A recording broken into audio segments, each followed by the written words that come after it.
Si una persona pierde su salud mental, de alguna manera ya no se puede desarrollar en todos los otros ámbitos de la vida, porque queda todo alterado. Quizás si yo pierdo una mano, bueno, no podré levantar pesas o no podré llevar, no sé, 2 baldes, llevaré uno solo. Pero si uno, por ejemplo, a nivel de su mente comienza a ser dañado, todo lo que le rodea ya no sirve. O sea, ya no se puede desarrollar en el medio que le rodea. Entonces una persona que, por ejemplo, cae en los vicios y tiene, por ejemplo, para tomar un ejemplo de los tantos vicios que hay en esta tierra, en el alcoholismo, es una persona que se desestructura toda su vida, tampoco rinde en lo laboral, tampoco rinde en lo sentimental, tampoco rinde en su familia, en su trabajo tiene problemas constantemente. Nada de lo que emprende puede desarrollar, ni siquiera su economía, porque se gasta todo en el vicio. Y sin ir a vicios internos, ¿no? Vamos a inclusive situaciones de vicio externos como la ludopatía, aquellos que están obsesivos y compulsivos con el juego y se gastan todo el dinero en el casino, por ejemplo, o en diferentes medios de loterías y juegos que existen. Destrozan su familia, destrozan su economía, pierden todos sus amigos. Yo conocí personas con ludopatía. No los quería nadie, porque le pidieron plata a todo el mundo que conocían y a nadie le devolvieron, por supuesto, porque la perdieron toda. Perdieron su familia a causa del juego. Sus hijos. Perdieron su economía, perdieron su mundo material. Algunos les embargaron las casas. Y otros terminaron en la pobreza extrema. Entonces la salud mental es importantísima y no la puedo perder. Por eso la Biblia habla del dominio propio. Por eso la Biblia dice que Dios no permitirá que sus santos vayan a la locura, porque lo pierdes todo. Entonces nuestro sistema nervioso central, ahí donde está el alma, hay que cuidarlo y guardarlo, porque si lo entrego a este mundo será destrozado. Hay personas que bajo el consumo de alcohol abusaron de sus hijos, de sus parientes, destruyendo una relación familiar para toda la vida, porque ¿quién va a volver a confiar? ¿Quién va a querer volver a estar con esa persona dentro de su entorno familiar? Siempre va a estar la herida ahí, la llaga ahí, ¿entiendes? Hay cosas que hay que cuidarlas, porque si las perdemos el resultado final es nefasto, es mortal. Y esas cosas hay que cuidarlas, cueste lo que cueste. Y si eso que tengo que cuidar, pastor, me cuesta la vida, y sí, entregas la vida por eso. Así surgieron las guerras para cuidar los pueblos, ¿verdad? Así la gente iba a la guerra a morir, a fin de que su familia sea libre. Así surgieron los soldados. Las personas que tomaban armas para ir contra un ejército extranjero que quería dominar su patria. Y no podíamos perder la libertad. Y el mundo se gestó en héroes, como en nuestro país el general San Martín y otros tantos, que con mano armada buscaron que no perder la libertad que habíamos adquirido. O sea, no ser esclavos de otra nación. Y el precio era para algunos morir. Y para que hoy nosotros seamos una nación, la nación argentina, la República Argentina, otros derramaron sangre, desconocidos para nosotros. Yo que a nadie le gusta la historia y los jóvenes cuando van al colegio dicen, no, historia no me gusta, me llevé esa materia. Bueno, la historia cuenta de hombres que murieron para que tú hoy seas libre. Y encontraron en su corazón la necesidad de entregar su propia vida para que nosotros seamos libres. Y derramaron su sangre en un campo de batalla. Y si alguien entra a tu casa a violentar a tu familia y a de alguna manera dañar tu economía dentro de tu casa o la salud de tu familia dentro de tu hogar, y tendremos que ir a la violencia, pastor. Eso el Código Penal lo avala y lo llama defensa personal. Dependiendo de las circunstancias de cómo se dé, por supuesto. No soy experto en el tema legal. Pero se llama defensa personal. Y si tienes que pelear hasta morir dentro de tu casa para salvaguardar a tus hijos y a tu familia, lo harás. Seas varón, seas mujer, seas joven o adulto. Porque no lo puedes perder. Porque no lo puedes entregar. Porque tiene un valor muy alto. El problema es que a veces hay ciertas virtudes de la vida o ciertas condiciones que tienen un valor muy alto, pero nosotros menospreciamos ese valor. Y hay personas que menosprecian su propio cuerpo y no le dan valor ni a su mente ni a su cuerpo. Parecen indignos de lo que les fue dado. Y aparece ese famoso refrán del mundo que dice: ay, Dios le da pan al que no tiene dientes. ¿Por qué este tiene estas cosas y no las aprecia y no las quiere? ¿Por qué no me las da Dios a mí? Dios le da pan al que no tiene dientes, pastor. Es como una ironía. Y yo que quiero ser sano para trabajar, y este que descuida su cuerpo entre las drogas, el alcohol, la lujuria y la prostitución. Y parece que son toros de hierro que no les pasa nada. Y a veces agarramos lo más valioso y lo menospreciamos. Y nos concentramos en lo efímero, en lo banal, en lo superficial, en lo que no tiene mucho valor. Y a eso le queremos dar un valor que no tiene. Le queremos dar un valor que no existe. Así el mundo comenzó a ser. Así estamos en este mundo. Le damos valor a cosas que son superficiales, que son efímeras. Entonces aparece una persona que hizo un bien a la sociedad, que creó un tratamiento que puede salvar a miles. Bueno, ahí está, sí, es un doctorcito que hizo tal cosa. Y viene un hombre que canta pornografía en sus labios, misógeno, y gana el premio a los Grammys de música. Y todos atrás de él. Y la sociedad confundió los valores. Me hace acordar a ese viejo tango de la República Argentina, siglo XX, Cambalache. Da lo mismo un buen profesor que un ladrón. ¿Verdad? ¿Se acuerda del tango ese? La gente, los chicos no saben lo que es el tango. Y ese tango decía así, parecía una profecía. Da lo mismo un buen profesor que un ladrón. Y el que no roba es un gil. No voy a cantar el tango ahora. Pero confundimos los valores. Le damos valor a las cosas efímeras. Es como decir, ¿sabe qué, pastor? La uña que tengo aquí vale más que mi corazón. Te dirá, usted está loco. No, si se me para el corazón no importa, tírenlo, dénselo a los gatos que lo coman. Pero esta uña que tengo aquí en el dedo índice, esta hay que preservarla. Entonces dice, esta persona está mal. En todo caso, si tienes que perder algo, es preferible que pierdas la uña y no el corazón, ¿verdad? Hay un salto muy grande entre una uña y el órgano vital que es el corazón. Pero la sociedad invirtió estos valores.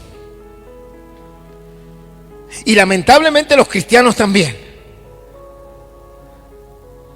Y claro, pastor, faltaba el hacha, ya tenía que llegar, ¿no? Eso es imbatible en estas reuniones.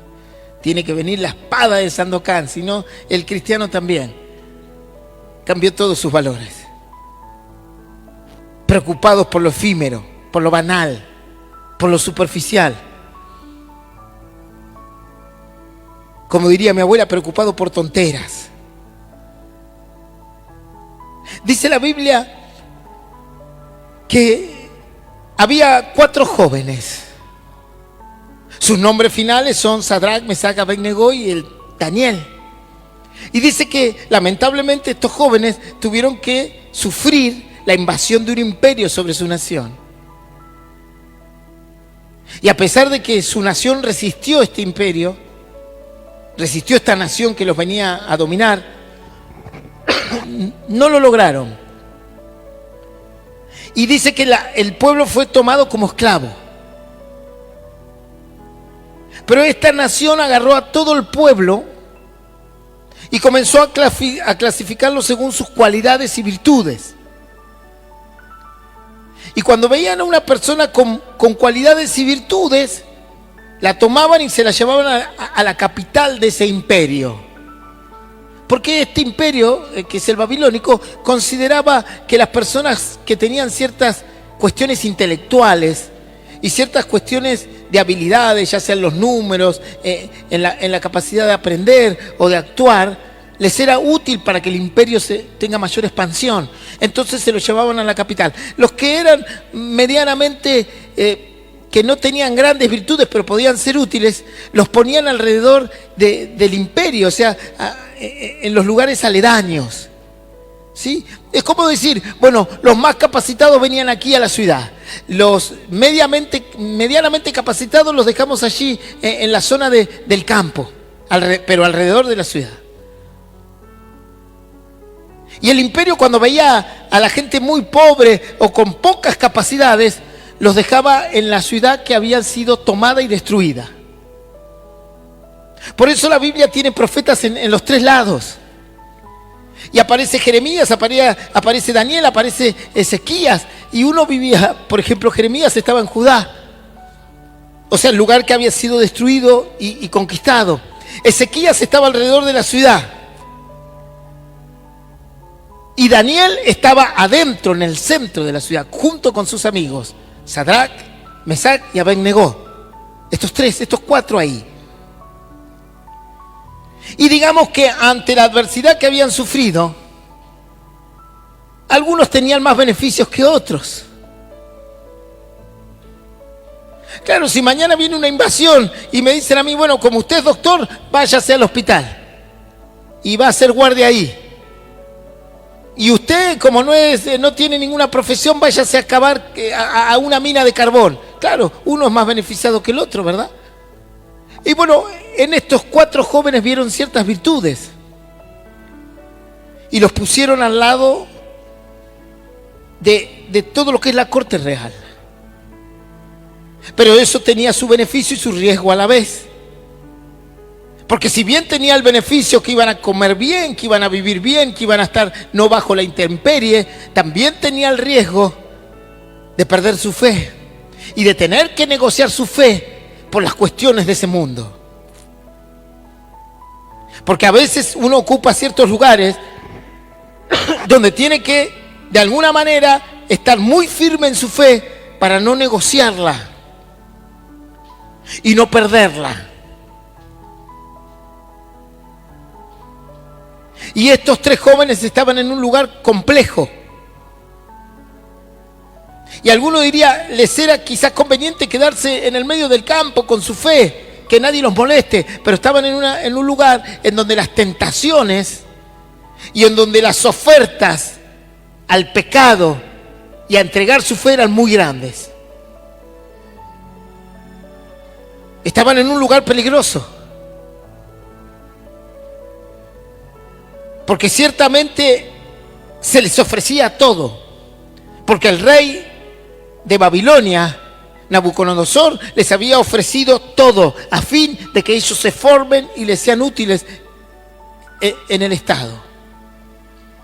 Es lo mismo que el dinero, ¿verdad? Hay personas que sin dinero no pecan, pero con dinero pecan. ¿Cómo es eso, pastor? Claro. Porque con el dinero podés comprar cosas que antes sin dinero no podías comprar. Y te lleva a lugares que antes sin dinero no podías llevar. Y aunque esto le parezca duro, y aunque esto le parezca llamativo, Hay cristianos que les conviene quedarse pobres. No, pero la Biblia dice, pastor, que Dios es el dueño del oro, la plata y del mundo, y estoy esperando que me tire alguna pepita de oro del cielo. Sí, pero también la Biblia dice que el amor al dinero es raíz de todos los males. Y hay cristianos que con dinero entregarían la fe en 2 minutos. Porque con ellos adquirirían el error. Con ellos adquirirían el pecado. Y créeme que no le estoy hablando de una teoría nada más, de algo de teorización. Lo vi en la práctica diaria como pastor. Me cansé de ver personas que oraron a Dios, clamaron a Dios a fin de que Dios les dé un trabajo próspero. Y cuando Dios les dio el trabajo próspero, o consiguieron el trabajo próspero con o sin Dios, luego que recibieron dinero y vieron que con el dinero podían hacer tanto, se abrían tantas puertas, esas puertas los quitaron de la fe. Ni siquiera están aquí con nosotros. Aún creyentes que eran generosos para la obra de Dios, cuando tuvieron dinero fueron avaros para la obra de Dios. Y cuando no tenían nada eran más generosos. ¿Cómo puede ser eso, pastor? Claro, la escala de valores. Lo que representa para vos Dios, o para usted, perdón. Lo que representa para mí. La importancia que le damos a cuidar algo que puede ser, que es vital para nuestra vida. Dice que cuando llegó Sadrac, Mesach y Abed-Negó, un cambio grande en su vida. Ciertamente ahora, aunque le parezca mentira, siendo esclavos, gozaban de más vida material que cuando no lo eran. ¿Cómo es eso, pastor? Claro. Tú puedes ser esclavo lleno de cosas, o libre, pobre. En la antigüedad la esclavitud de las personas era un negocio. E inclusive en muchos lugares era aceptada por propia voluntad.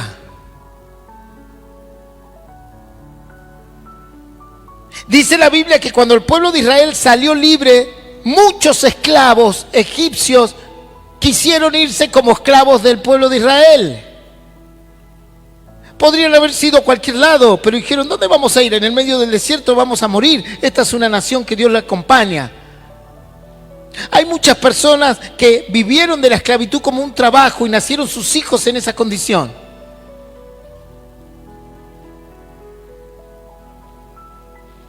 Y algunos países, como en el Oriente y en cuestiones bíblicas, algunos esclavos no se querían ir. Porque resultaba que los amos eran buenos y que los trataban bien y que los trataban con mucha humanidad y que les daban toda la comida, todo. Entonces decía, ¿a dónde vamos a ir?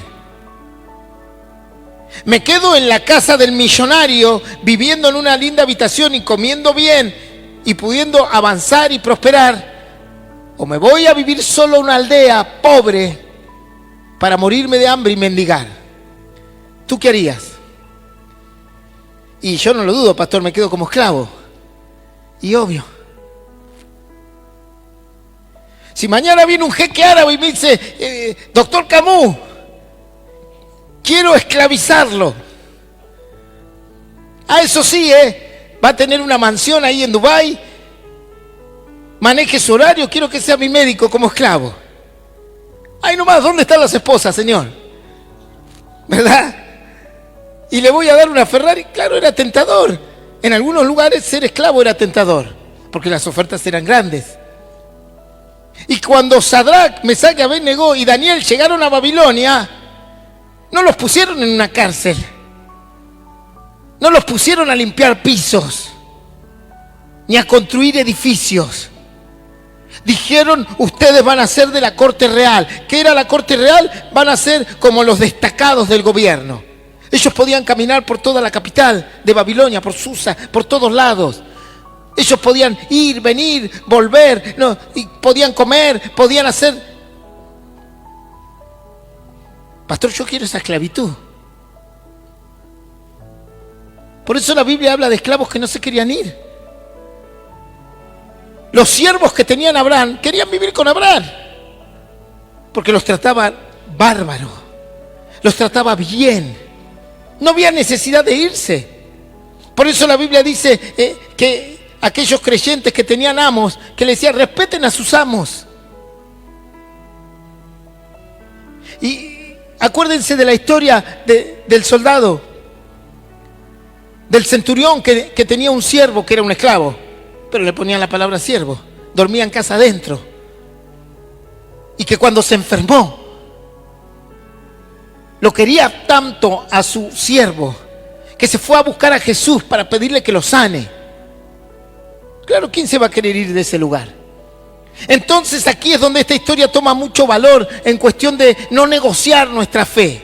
Y ahora lo va a entender mejor. Cuando Daniel, Sadrach, Mesach y Abed-Negó llegaron a Babilonia, les ofrecieron todo.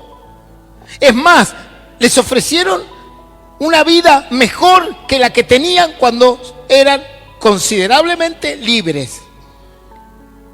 Y llegaron a un lugar más alto que nunca hubiesen llegado en su nación, porque cuando eran libres, más que estar en el pueblo no iban a estar, pero ahora estaban en el castillo real, al lado del hombre más importante de toda una nación.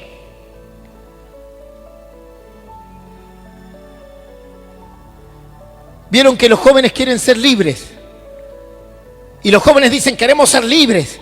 Queremos hacer lo que queremos, a la hora que queremos y como queremos. Y cuando le dice el padre y la madre, bueno, anda a ser libre. Vas a tener que pagar alquiler, te vas a tener que hacer la comida, vas a tener que lavar y planchar. Ay, no, me encanta estar esclavo en esta casa. De acá no me muevo más. Y bueno, que me griten un poco papá y mamá, que me den con la hojota. ¿Qué problema hay? Claro, por plata baila el mono, ¿no? Entonces ellos quieren ser libres, quieren irse por el mundo y decir, a mí no me digas qué tengo que hacer, cerrar la puerta. Y cuando te dicen, bueno, andate. Fíjate cómo vas a pagar tu alquiler, cómo vas a pagar el celular, cómo que eso se paga. Claro, la luz también se paga, que prendo y apago, eso se paga. A veces mi hijo me dice, ¿por qué papá nos retás tanto con el? Digo, apaga la luz. ¿Qué hace la luz prendida a las 2 de la tarde? Que la boleta viene con 3 cifras. Ellos no entienden, ¿verdad? Son chiquitos. No saben que se paga la luz, que se paga el gas, que se paga el internet, que se paga todo. Abrirse el picaporte hay que pagar. Todo se paga. Entonces el joven que quiere tanta libertad y que quiere salir y enfrentar al mundo, cuando ve que para enfrentar al mundo tiene que trabajar. Y mucho. Y cuando ve que para enfrentar el mundo hay que pagar y mucho, dice, no, soportemos a papá y a mamá. Acá nos quedamos como esclavos, no importa, pero que pague la luz y el gas ellos.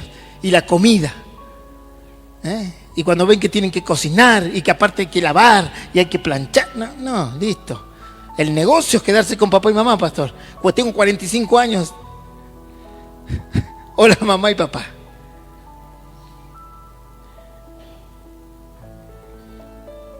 Estos cuando llegaron a Babilonia, les ofrecieron todo.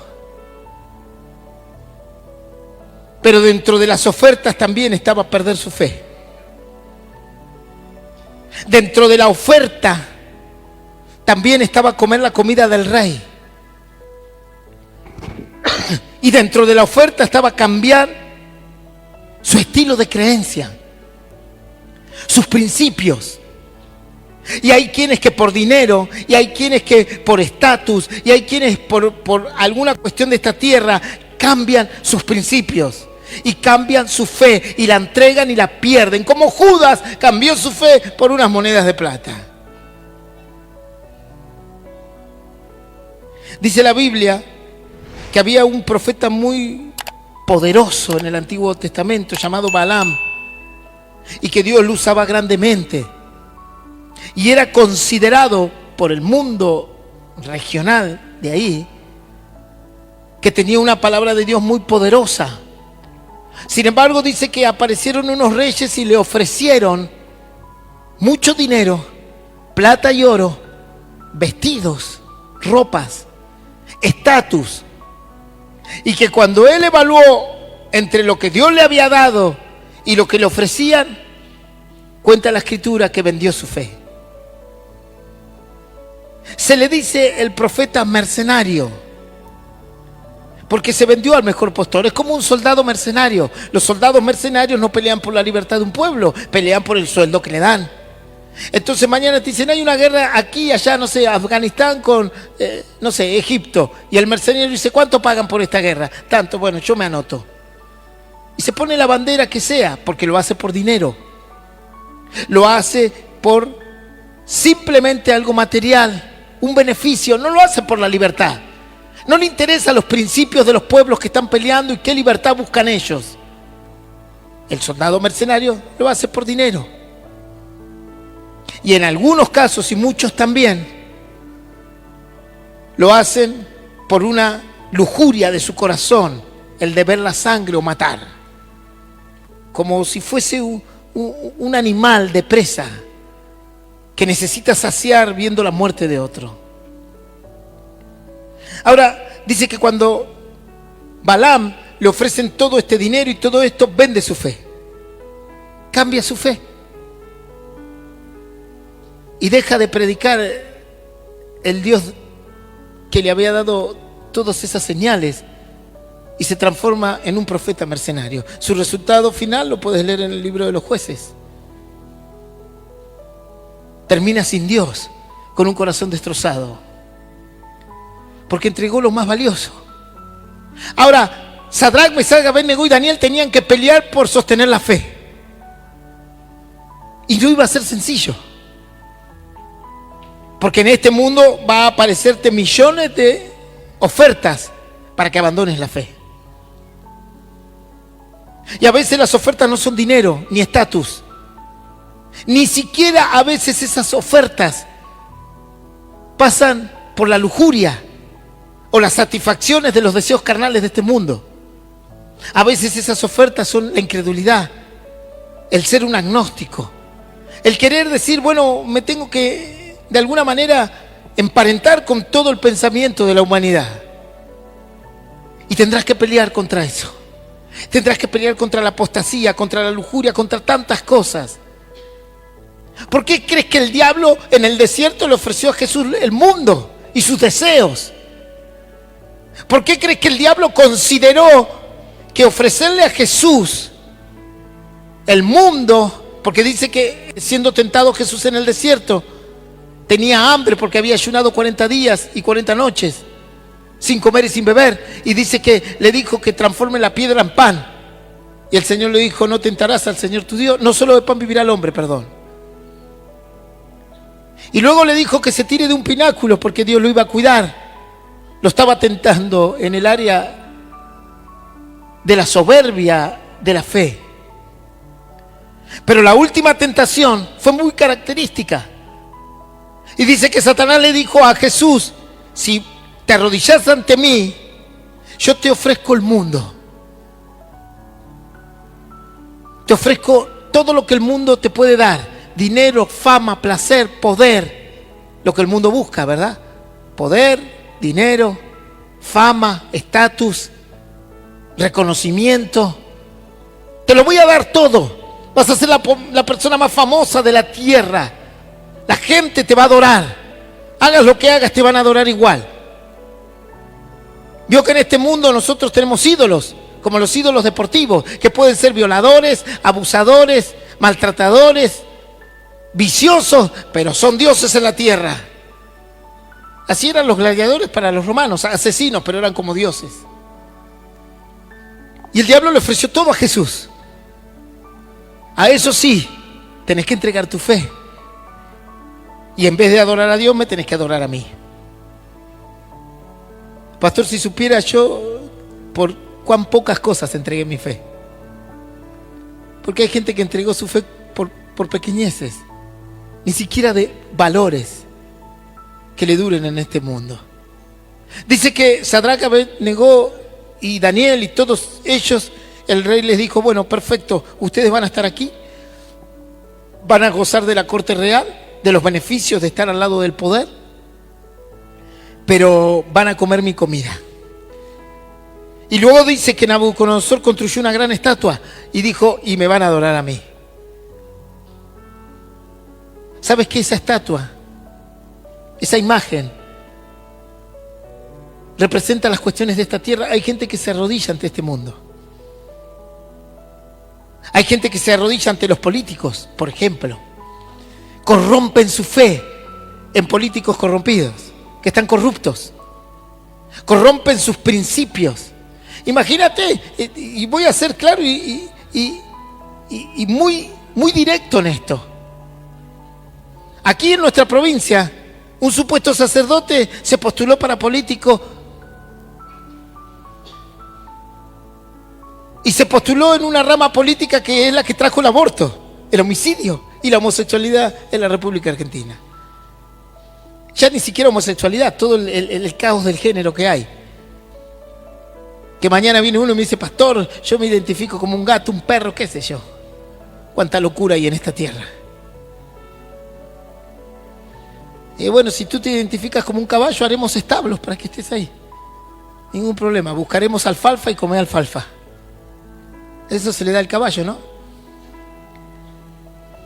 Entonces tú, ¿cómo puedes identificarte siendo creyente con un movimiento político que trajo el homicidio sobre los niños? ¿Entiendes? Por dinero, por plata, por estatus, uno vende la fe. Y dice que a estos tres le dijeron, bueno, van a estar aquí, van a ser grandes en el reino, pero se van a tener que postrar ante una imagen, que era la imagen de una gran escultura del rey Nabucodonosor. Hoy los políticos y los famosos de esta tierra no se hacen estatuas de bronce, de mármol. Se lo hacen a través de las redes sociales, se lo hacen a través de la fama. Ahí está la estatua. ¿O tú crees que un ídolo simplemente es un pedazo de yeso? No necesitas ser un pedazo de yeso. Simplemente tienes que hacer una imagen que sea superior a Dios, o que quiera pretender ser superior a Dios. Dice así la Biblia, capítulo 3, abre tu Biblia del libro de Daniel, Antiguo Testamento.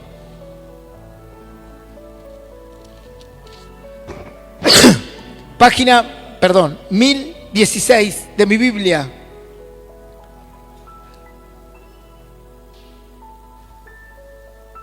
Versículo 16 en adelante dice así. Desde el versículo 15. Desde el versículo 14. Libro de Daniel, capítulo 3, versículo 14. Leo esta palabra en el nombre del Padre, del Hijo y del Espíritu Santo. Dice así. Habló Nabucodonosor, que era el rey de Babilonia, y les dijo, ¿es verdad, Sadrac, Mesach y Abed-Negó, que vosotros no honráis a mi Dios, ni adoráis la estatua de oro que he levantado?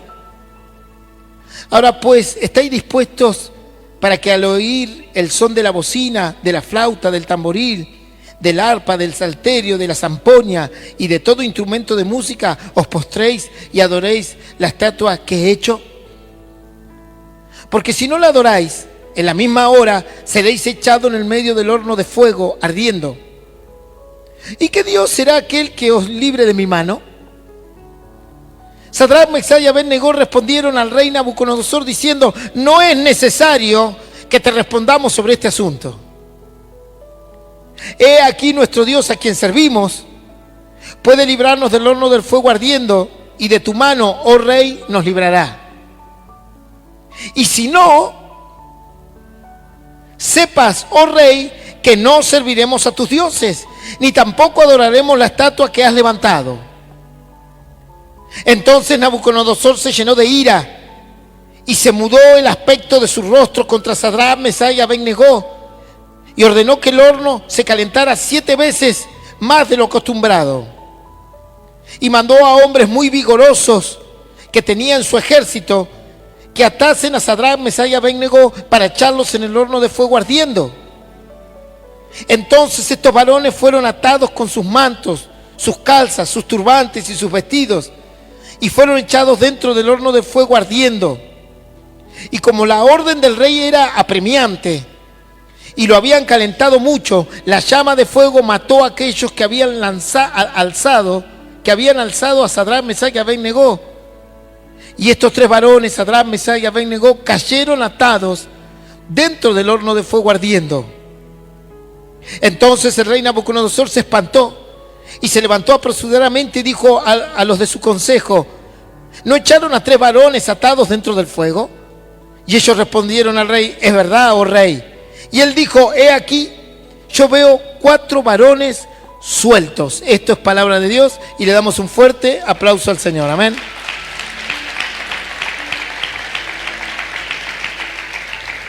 En definitiva, estos 3 varones dijeron: la fe no se negocia. No importa si tenemos que morir. Y si vamos a morir, Dios nos va a librar. Y si Dios no nos libra, será mejor todavía. Pero la fe no la vamos a negociar, porque tiene un valor muy alto para nosotros. Porque ciertamente en esta vida perderás todo. Algún día tu corazón fallará, algún día tus riñones dejarán de funcionar, algún día tu páncreas no servirá más, algún día tus pulmones se enfermarán, se envejecerán. Dios quiera que sea de aquí a mucho tiempo y llegues a muchos años de ancianidad, pero no lo sabemos.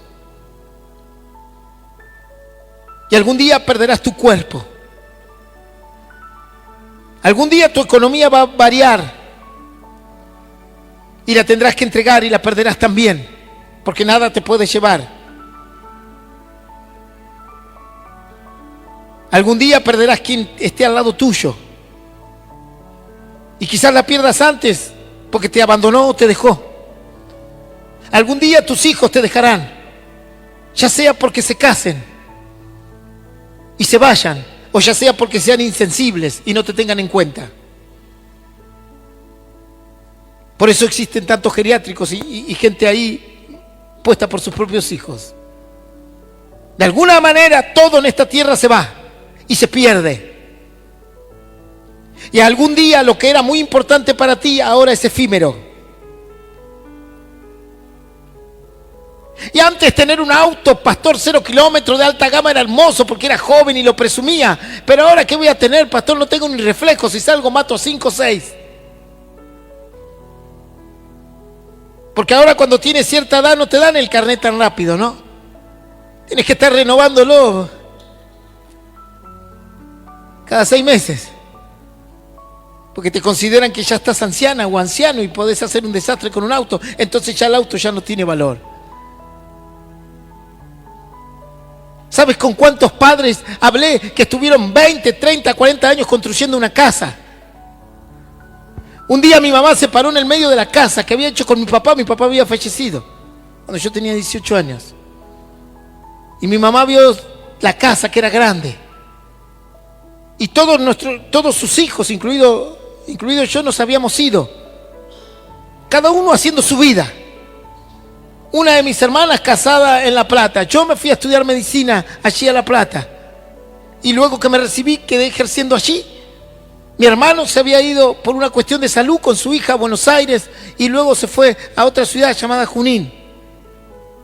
Y mi mamá se paró en el medio del comedor y me llamó por teléfono un día y me dice, estaba parada en el medio de la casa. Claro, mis padres habían construido una casa gigante para todos, porque construimos pensando que eternamente nos vamos a quedar ahí. Y estaba la pieza de ellos, la pieza mía, la pieza de mi hermano, el comedor, hasta sótano tiene mi casa. Mi papá era militar y pensaba que algún día iba a haber una guerra, así que había que hacer un sótano. Ahora viven las lauchas ahí.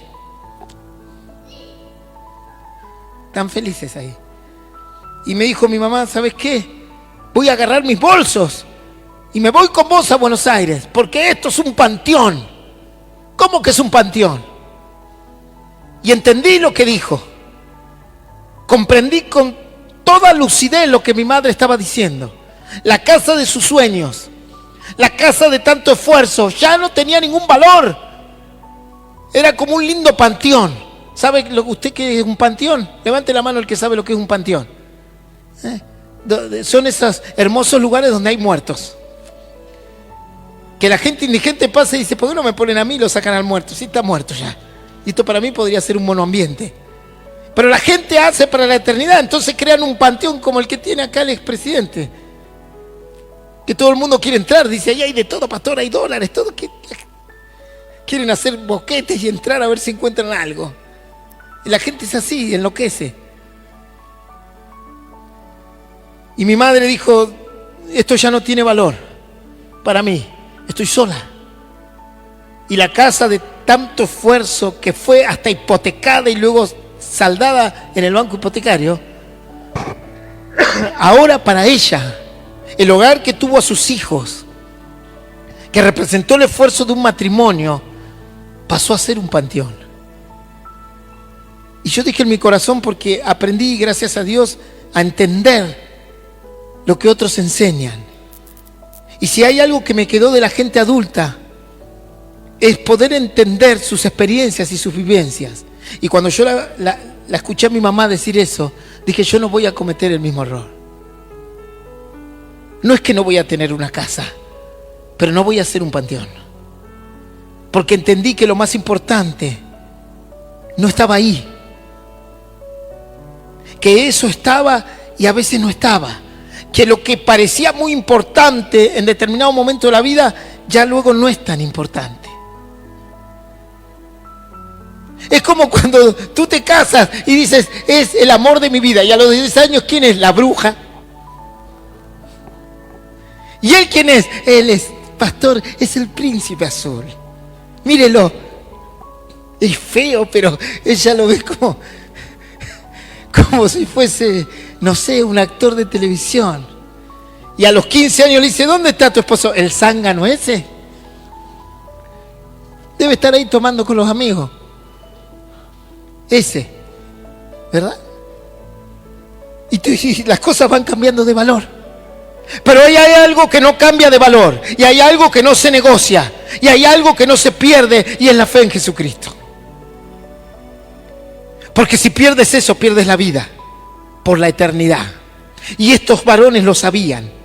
Y le dijeron a Nabucodonosor, así de sencillo, Sadrach, Mesach y Abednego le respondieron al rey Nabucodonosor diciendo, no es necesario que te respondamos sobre este asunto.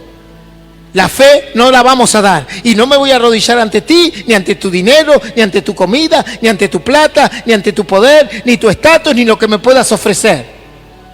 Porque no solo de pan vive el hombre, sino de toda palabra que sale de la boca de Dios. La fe no la vamos a negociar. Te voy a matar, mátame. Gloria a Dios. La fe no se negocia. No la puedes perder. Puedes entregar todo en esta vida, pero no vas a entregar la fe. Le tienes que dar el valor que corresponde. ¿Cuántas cosas guardamos y luego las entregamos? Yo he tenido colecciones de cosas por años y las guardaba y las cuidaba, y ahora ya de grande las agarra mi hijo y las destruye. Y ya no tienen valor. Porque claro, son cosas materiales, efímeras de la vida. Pero Jesús nos ofreció la eternidad para con Él. Y dijo que todo en esta tierra pasaría, que todo cielo y tierra iban a tener un fin.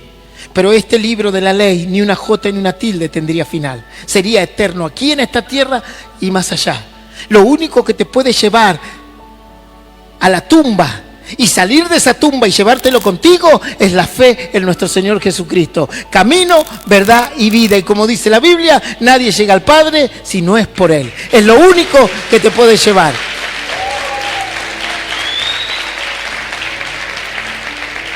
Todo el resto quedará aquí. Todo quedará aquí. Y dijeron estos, tú lo sabes, rey. No vamos a responder sobre este asunto. O sea, es innecesario que estemos discutiendo sobre esto. La fe no la vamos a negociar. En este caso, Dios les dio libertad. Dice que los agarraron, los ataron, hicieron todo lo posible para que estos hombres claudiquen en su fe. Los arrojaron en un horno de fuego que lo calentaron hasta 7 veces más de lo que se podía calentar. Y dice que en un momento el rey, así dice el versículo 25, dice, y dijo el rey: he aquí, yo veo 4 varones sueltos que se pasean en medio del fuego. Estoy en el versículo 25, sin sufrir ningún daño, y el aspecto del cuarto es semejante al Hijo de los dioses. Jesús estaba con ellos. El Señor estaba ahí, porque este es el premio a los fieles. Este es el premio a los que sirven a Dios. Como dice Isaías: el día que yo actúe, mostraré la diferencia entre el que sirve a Dios y el que no sirve a Dios. Y este era el premio. Estaré con vosotros, dijo el Señor, todos los días hasta el fin del mundo. Yo le voy a invitar que se ponga de pie. No negocies tu fe. No la cambies.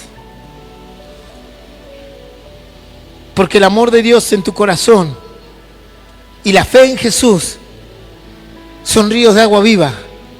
Y como le dijo el Señor a la samaritana, y saltará para vida eterna. La Biblia está llena de ejemplos de personas que vendieron su fe por diferentes circunstancias. Oro, plata, dinero, poder, aún por sentimientos, aún por placer, por estatus. Pero la Biblia dice que el que hace la voluntad de Dios permanece para siempre. Si usted quiere aceptar a Jesús en su corazón, yo le invito a que cierre sus ojos. Repita esta oración que dice conmigo: Señor Jesús, en esta noche he escuchado tu palabra, y quiero que anotes mi nombre, en el libro de la vida eterna. Te acepto como Señor y Salvador de mi vida. No venderé ni cambiaré mi fe. Te pido fuerzas del cielo. Para ser fiel a tu palabra. En el nombre del Padre, del Hijo y del Espíritu Santo. Amén. Y amén. Le damos un fuerte aplauso al Señor.